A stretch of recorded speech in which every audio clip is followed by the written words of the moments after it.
طيب خلصنا الفلوج بتاع الاهرامات، فنعمل فلوج جديد. فين بقى؟ في المتحف المصري الجديد. فهندخل جوه نشوف الدنيا عامله ايه جوه ونتعامل بقى.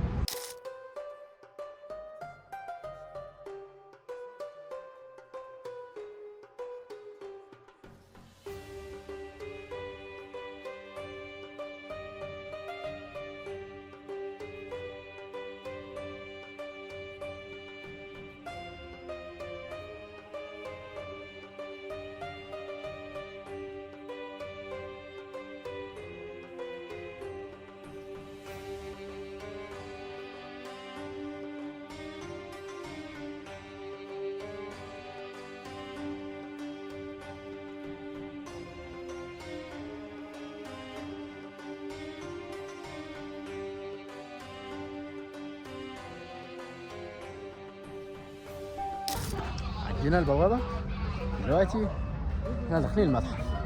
صار كل حاجه جوه، وحرفيا البوابه بتاعت المتحف او الدخله بتاعته من احلى المداخل اللي ممكن تدخلها وتحس انك داخل هرم.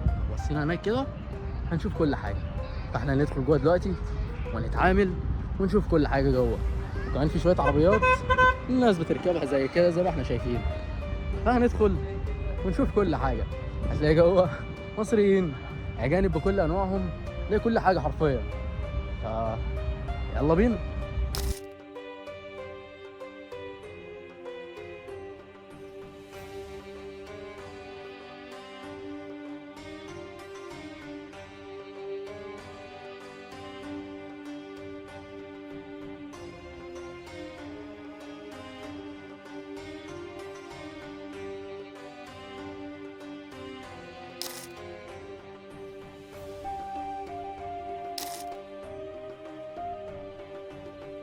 عند البوابة ورايحين نشوف الدنيا جوه عاملة ايه. نقطع بس التيكت الأول وبعدين ندخل.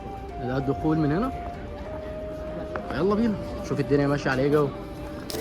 طيب دخلنا خلاص، ندخل بقى نشوف الدنيا جوه. طبعا زحمة قوي. المتحف نضيف فشخ، شكله جميل قوي من بره ومن جوه. وفي طبعا كافيهات هنا ومطاعم لو حد عايز ياكل الكلام ده كله، في كل حاجة موجودة جوه.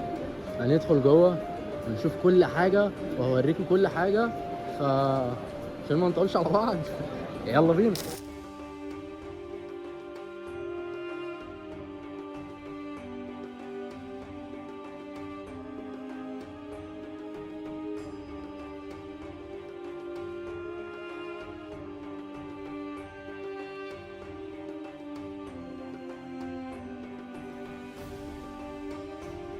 احنا كده في البداية هتلاقي شوية تماثيل صغيرة كده لكل الملوك اللي موجودة هنا. عندك هنا تمثال الملك خفرع، جنبه تمثال ملك الدولة الوسطى وغيره. فهندخل جوه ونشوف كل حاجة. ففي تماثيل كتيرة جدا وكل ده حقيقي مش فيك، تمام.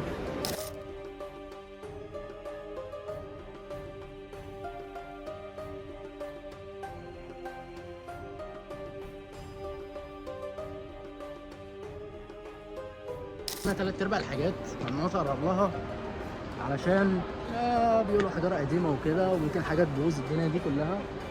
فانت اخرك تصور من بعيد، ما تلمسش اي حاجة، ما تقفش على اي حاجة، ما تقربش لاي حاجة بس. تعال نكمل وندخل على جوه ونشوف ايه اللي موجود جوه بس. زي ما احنا شايفين كده كله قاعد، اذا كان مصريين او عرب او اجانب حتى. فهنطلع نشوف بقية الدنيا فوق، لان فوق في حاجات اكتر. حتى في ماشي في برضه مجسم صغير لابو الهول زي ما احنا شايفين كده.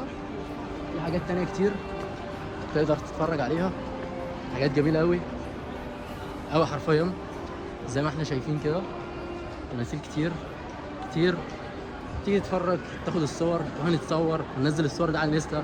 واللي مش موجود عندي على الانستا هينزل تحت في الديسكريبشن، هلاقي اللينك بتاع الانستا عندي، هيدخل ويتابعني وبتابع الناس على فكره برد الفولو ما تقلقوش. زي ما احنا شايفين كده دي آلهة من اللي كانت موجودة عندهم. وده عندك اسمه الإله سرابيس، كان معبود عندهم. وزي ما احنا شايفين هنا دي توابيت، في كل حاجة موجودة هنا زي ما احنا شايفين. فالدنيا جميلة جدا هنا. هتتبسطوا حرفيا، هتتبسطوا جدا. والراجل ده تبعنا برضه مفيش مشكله، فنتعامل عادي. نطلع السلالم كتير، بس طبعا في السلم المتحرك هنا عادي نطلع ما يضرش.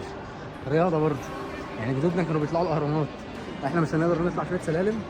هنطلع يا باشا، نتعامل، شوف الدنيا فوق، شوف كل حاجه، بس عادي يعني ايزي. زي ما احنا شايفين كده احنا حاليا فوق في مداخل كتير، هندخل نشوف ايه اللي موجود جوه واوريكم كل حاجه. برضو الاضاءه هنا من هنا خطيره، وبتبص على هرم من الاهرامات اللي موجوده زي ما احنا شايفين كده. طبعا حاول اغير لكم الكاميرا، صور بالكاميرا الخلفيه، اوريكم الهرم اللي الاضاءه بتجيبه او المرايه بتجيبه من هنا. احنا شايفين كده ده الهرم هناك، هنا الناس كلها بتصور من هنا، الدنيا جميله جدا. صراحه هتتبسطوا جدا. دخلنا جوه، ده مدخل من المداخل اللي موجوده، في حاجات كتيره جوه وكده.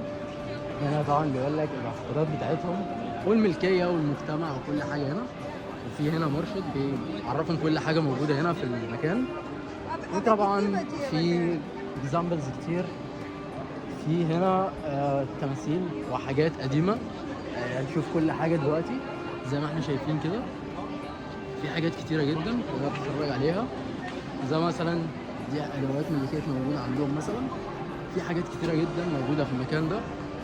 طبعا الستايل والديزاين حاجات موت حرفيا، ولايق على الحاجات اللي موجوده هنا حرفيا. الناس واقفه مبهوره بالحاجات اللي موجوده، في لوح كتير، في تماثيل، في اثار، في حاجات كتيره جدا زي ما احنا شايفين كده. دي من الحاجات اللي موجوده اللي كانوا بيستخدموها المصريين القدماء. ولو جينا هنا وبصينا برضو هنلاقي في تماثيل هنا، اجانب واقفين عندهم بيتفرجوا عليهم. كل حاجه موجوده من لوحات وخرايط وبرديات زي ما احنا شايفين كده. كل حاجه موجوده هنا، كل حاجه بالتفاصيل بتاعتها زي ما احنا كده شايفين. بيقول لك هنا احضار المشاية، ودي اللوحه بتاعتهم. كل حاجه موجوده هنا بالتفصيل الممل حرفيا. فلا، مصر طلعت خطيره يا جدعان، مش كلام وخلاص بجد. زي ما احنا شايفين كده الناس كلها ماشيه مبهوره بالدنيا اللي موجوده دي. يعني الموضوع جامد قوي وهيعجبكم قوي. ف رايي ارشح لكم المكان ده، لانه من احلى الاماكن اللي ممكن تخرج فيها. فكك بقى من خروجه الكافيهات وخروجه المطاعم، تعالى هنا حرفيا انت مش هتدفع حاجه اصلا. هو لو حبيت تاكل مثلا او اي حاجه من دي، هو ممنوع انك تدخل اكل هنا، بس عادي يعني الناس بتتعامل، انت فاهم. ف اتعامل. وفي كافيهات وفي برضه حاجات تحت، بس طبعا الاسعار هتبقى موت، لان ده مزار سياحي يعتبر، او هو مزار سياحي اصلا. فالاسعار هنا هتبقى عاليه قوي، فالموضوع حلو ويستحق صراحه. فتعالوا وجربوا، وتعالوا بقى نكمل بقيه الحاجات اللي موجوده هنا. بص حبيب قلبي، خلاص شفنا حاجات هنا ورا الحمود ده، في حاجات تانية هنا. حرفيا المتحف ده ما بيخلاش، بعيد عن الناس فهو ما بيخلاش خالص من الحاجات اللي موجوده فيه. في حاجات كتير قوي، وهفرجكم على كل حاجه دلوقتي، فيلا بينا دلوقتي نشوف بقيه الحاجات اللي موجوده. تماثيل، صور، تحف زي دي، كل حاجه موجوده هنا. فنتفرج مع بعض ونشوف كل حاجه. في هنا برضو لوح وبرديات وكل حاجه. هلف لكم الكاميرا دلوقتي واوريكم كل الحاجات اللي موجوده دلوقتي. زي ما احنا شايفين كده كل دي لوح، كل دي برديات مكتوبه هنا زي ما احنا شايفين. الشاطر اللي يعرف يترجم بقى، لان احنا على الله في الحاجات دي، احنا بنتفرج بس. هنا برضو هنلاقي هنا شويه حاجات من المصريين كانوا بيستخدموها، وهنا برضو بكل الاحجام والاشكال والالوان. لو حد عايز يشتري اي حاجه يستخدمها في بيته يا جماعه، تعالوا جهزوا العرايس بتاعتكم هنا حرفيا يعني. في برضو شويه حاجات تانية هنا زي ما احنا شايفين كده، كاتبين لكم اسامي كل حاجه موجوده هنا. كل حاجه موجود اساميها وموجود التفاصيل بتاعتها حرفيا يعني. دي تقريبا كوفايه سجاير باين، فعادي تعاملوا. حرفيا. برضو ما خلصناش لحد هنا، ما خلصناش خالص. ليه؟ لان لسه في هنا حاجات كتير كتير قوي، ومش هنا بس، لا ده في هنا كمان حاجات اكتر وتماثيل اكتر. هندخل تحت ونشوف كل حاجه زي ما احنا شايفين هنا كده. دي تقريبا دي فخار اوائل عصر الدوله الوسطى. كل دي فخارات زي ما احنا شايفين كده، كل حاجه مكتوبه هنا. وبيقول لك هنا العديد من هذه الجرار الكرويه، يعني فاهم، بيقول لك ان دي حاجات كانوا بيخزنوا فيها الاكل والشرب والحاجات دي كلها. فزي ما احنا شايفين كده كل حاجه موجوده هنا. ولو جينا هنا برضو هنلاقي شويه بريسلت وحاجات قديمه برضو من العصر الفرعوني والكلام ده. لو جينا بصينا هنا كده كل دي بريسلتس كانوا بيلبسوها، كل حاجه موجوده هنا باساميها بكل التفاصيل بتاعتها موجوده هنا. احنا رايحين نشوف التماثيل اللي جوه، هي اكبر من اللي بره واكتر من اللي بره. زي ما احنا شايفين كده في كبير وفي صغير وفي كل حاجه، حتى في حاجات كتيره جدا من لوحات، حاجات كتير بتشرح كل حاجه بالتفصيل الممل. زي ما احنا شايفين كده، زي ما احنا شايفين كده في حاجات كتير مختلفه جدا. مش الحاجات دي بس، لا، في حاجات اكتر زي ما احنا شايفين كده. ده انا مش عارف ده ايه، بس ننزل نشوف. ناس قدام مرآة الملكة، أو الملكة كانت بتشوف وشها في المكان ده. فتمام، يعني جدودنا في حتة تانية برضه زي ما احنا شايفين كده. في تماثيل وفي حجارة وفي حاجات فرعونية كتيرة جدا، حتى البريسلتس بتاعهم موجود هنا برضه، موجود كل حاجة زي ما احنا شايفين كده. هنا هتلاقي حاجات كتيرة جدا، تماثيل، آثار، البريسلتس بتاعهم. حتى عندهم برضه حاجات ملونة شكلها حلو زي ما احنا شايفين كده. كل دي حاجات قديمة مش حاجات جديدة والله العظيم.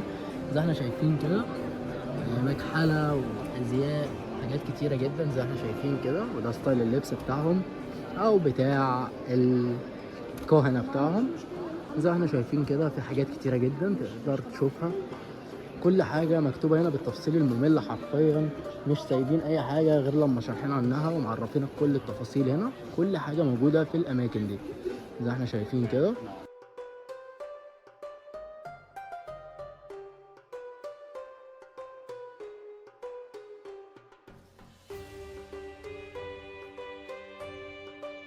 دي آلة حربية من الآلات اللي كانوا بيستخدموها المصريين القدماء زي ما احنا شايفين كده. فحرفيا كل حاجة موجودة هنا، يعني تقريبا كل حاجة موجودة هنا.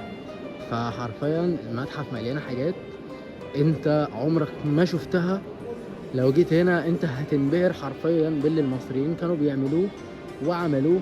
حتى الصخور، يعني النقوش اللي عليها وكل حاجة، من كتابات لرموز لكل حاجة موجودة هنا زي ما احنا شايفين كده. وده جدي اللي على الجنيه موجود هنا اهو. فعادي بقى، كل حاجة موجودة هنا. فانت هتيجي هنا هتتبسط، حرفيا هتتبسط.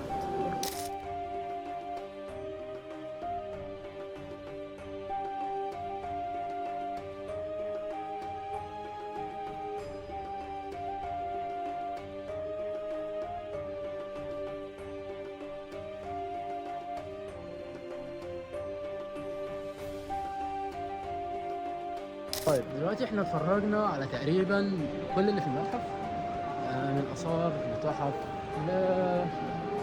لبرديات لأساس لأي حاجة هم بيستخدموها في حياتهم عموما. شفنا كل حاجة. وكده تكون خلصت حلقة النهاردة. استنونا فيديوهات تانية جاية كتير. لو انت مش مشترك في القناة انزل اشترك دلوقتي وفعل زر الجرس عشان يوصلك كل جديد. وبس كده، والسلام.